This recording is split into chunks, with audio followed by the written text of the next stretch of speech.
Be quiet in the x-ray room. I'm big on this, okay? I tell the patient up front, once they get in the x-ray room, here's what we do. Patient is sitting in the chair, ready to go. And I tell them this every single time. I say, Mrs. Jones, this is the most important thing we're going to do today. Okay? Let's take these x-rays. And I want them perfect. Okay? I don't want them good. I want them perfect. So let me tell you what we're going to do. I'm not going to talk. Because if I talk in here, you're going to move. And I'm not going to concentrate.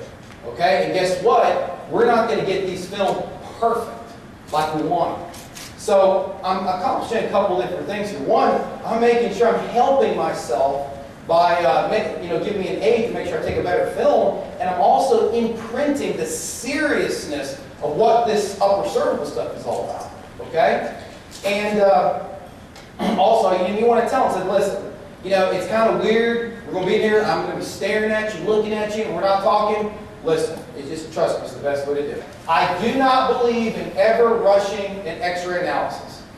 Now, what does that mean? That means that I will virtually never adjust the patient, usually not on the first day, but if I adjust them on the first day, I will work them up, exam x-rays in the morning, and if we have to, I'll do them in the afternoon.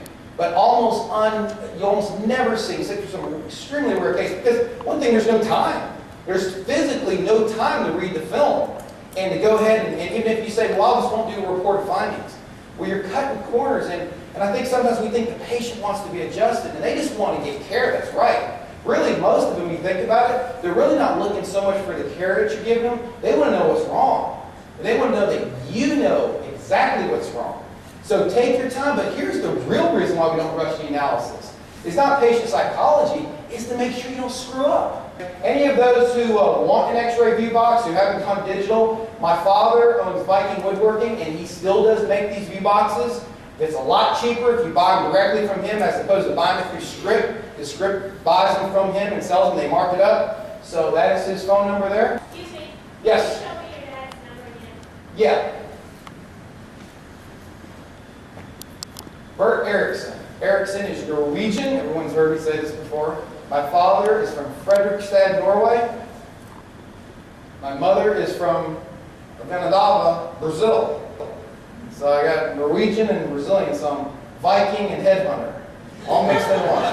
That explains a lot of stuff of my issues that I have. Believe me, I got lots of issues. Right here is very important, additional info. Here's where you're going to put information on your travel card to perfect your post-X-ray. Because if your pre-X-ray is not perfect, there is no excuse to have that post not perfect. Okay?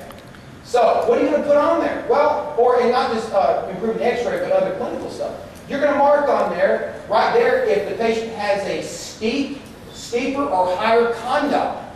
Why is that important? It's very important. Okay? For other reasons. Obviously, they got steeper, high condyle on the left. I don't know what the percentage is, Dr. Bowe, but it's pretty high that laterality is going to be on that side, obviously, because it's easy for the atlas to ride up there. But also clinically, what if you have a case where you got a really high steep condyle on the left and it's a right laterality? That patient's probably had multiple traumas, okay? And that patient's probably very easy to slip into the other pattern. So you better be careful not to over-adjust the patient, and you better be careful to check them in the future if they ever have any kind of mild trauma that can switch their listening. Okay, now you're going to mark how to improve the factors for the post-film.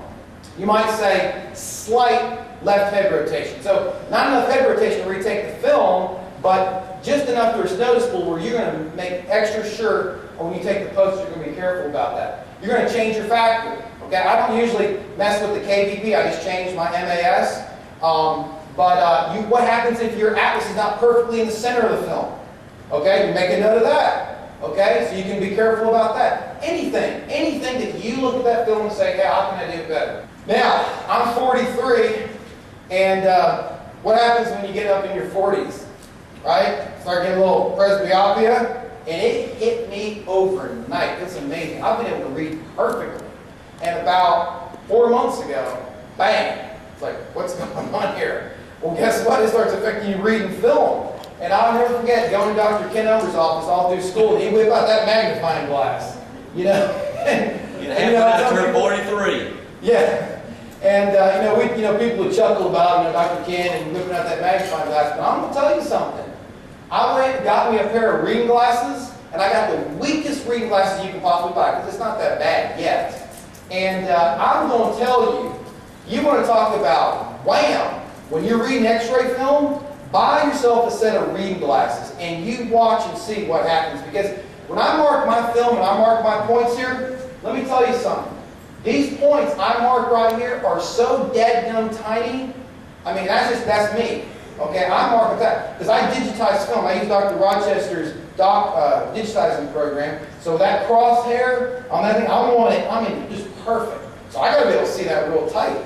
And those reading glasses are amazing. I mean, it's like a neat little discovery. As you can see, I've written here pretty neatly, okay, pretty easy to see. So when you refer me a patient, I need this information. Would you not agree? It's important that I know exactly what the listing is. I know exactly what you're doing. I know exactly what I'm supposed to be doing. But we all know, and many of us are guilty, we have chicken scratch for records that we can kind of decipher ourselves. How in the world am I going to decipher it? Okay? How am I going to decipher it? Honestly. Why do you want to take care of someone for 5-6 years, give them great upper cervical care, they got to move away or they're out of town, and you want me to screw them up? Does that make sense? Doesn't make sense to me, but, you know, it's like when I see some of this stuff, you know, the thing that comes to mind is this. What the hell's going on out here? You know, look at these listings. So here's what I've done, and I've emailed this out, and I'll give you my email address at the end to let you know how to get this stuff. But this is what I will send you. I will send this to you. I will not send you a copy of that travel card. I will send this to you. Here's another thing. Be quiet in the adjusting room when it's time to adjust them. Okay? Not Dr. Parker, but I have had an associate in the past that quietness is so uncomfortable that you got to keep running your mouth. And yeah, you're going to talk to your patient when they come in, you greet them and you check them, and you can talk all you want. But by God, when you got them on that table and we're right here, that's not the time to be talking about the ball game. That's not the time to be talking about their husband. That's not the time to be talking about the weather. That's the time to be zoned in. To me, teaching you how to do this adjustment, I'll tell you the exact opposite of what most instructors would tell you in anything. And I tell you, don't be too confident in what you do.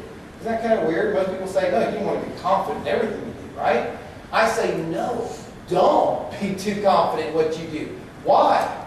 Because if you're too confident and cocky and is going through the flow, what happens? You're going to screw something up. What I do before I adjust every patient has, and listen, there's that OCD thing. Listen, I got them set up, I got everything just right, I got the instrument, I'm looking at that travel card, I'm giving one quick look at it. I'm looking at that listing. I'm making sure I got it on the right side. I'm making sure. And this takes how long? It takes 2 seconds. 2 seconds. You give that patient 2 seconds and you will not screw up. We're not supposed to make mistakes, right? We're not allowed to make mistakes.